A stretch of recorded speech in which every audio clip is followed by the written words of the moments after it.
Did you know the Tudors didn't give gifts at Christmas, but on New Year's Day, and that it was the most political day of the entire festive season? I'm historian and author Claire Ridgway, and for day 3 of my Tudor Christmas Advent series, we're stepping inside the glittering and very strategic world of Tudor gift giving. Because for the Tudors, a gift wasn't just a gift. It was diplomacy. It was ambition. It was loyalty made visible or withheld. And no one understood that better than Henry VIII. Imagine it, New Year's Day, still and cold, and the King's privy chambers buzzing like a beehive.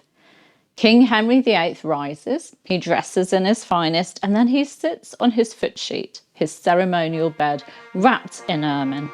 The trumpets sound throughout the palace. This is the signal. The king is ready to receive his gifts. According to the ordinances of his father, Henry VII, and carried on magnificently by Henry VIII, the ceremony is precise.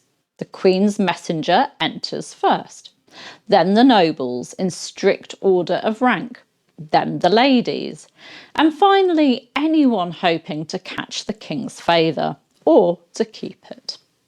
Every single gift is recorded by clerks in what we call the New Year's gift roll, a public document of power, favour and politics. And if the king refused your gift, well, that was a very clear message and, well, usually not a good one. Just ask Queen Catherine of Aragon. New Year 1532, Catherine of Aragon sends Henry a gold cup, a respectful traditional gift. Henry VIII refuses it, and he does so publicly. But who does he accept gifts from with smiles and warmth that year? Anne Boleyn, the woman he was preparing to make his queen. A big message. That year, Anne gave Henry a dazzling set of richly decorated Pyrenean boar spears. In return, Henry showered her with hangings of cloth of gold, cloth of silver, and embroidered crimson satin. The message? Anne was now the woman at the centre of his world, and Catherine was out. A year later, in 1533, his gifts to Anne were even more lavish. Gilt plate, flagons, basins, bowls, spoons, ewers, candlesticks, silver and gold enough to outfit a small treasury. And Anne responded in true queenly style, with a magnificent silver gilt table fountain designed by Hans Holbein the Younger. A piece so spectacular, 3 naked female figures poured rosewater from their breasts. That's the level of symbolism we're dealing with. The Tudors didn't exchange festive gifts at Christmas. Christmas was for feasting, worship and merrymaking. New Year's Day at court was for securing favour, displaying loyalty, showing your rank, reminding the monarch of your importance and signalling your alliances.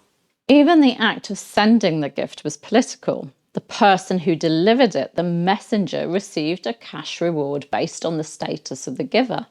It was reciprocity on a royal scale. And the gift rolls are a who's who of Tudor ambition.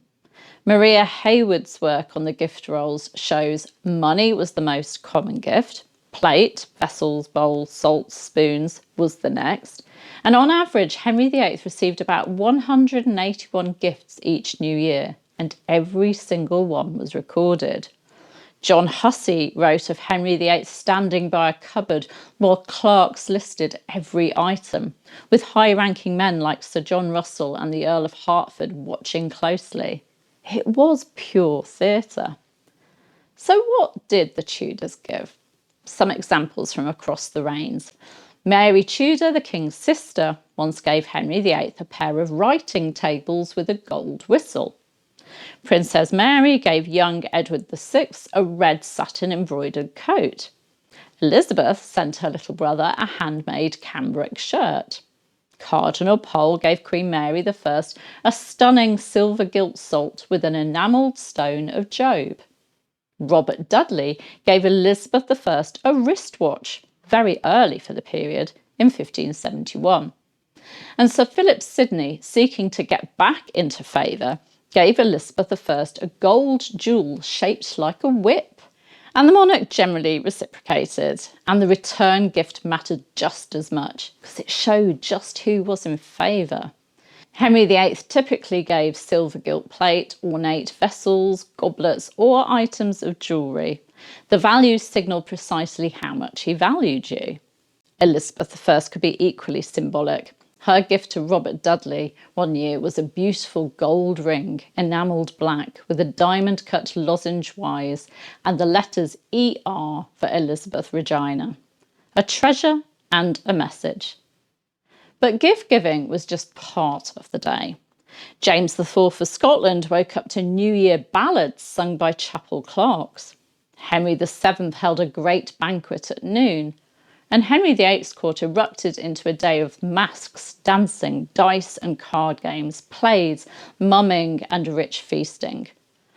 But the day always began with that ritual of gifts, which was the political heartbeat of the Tudor festive season.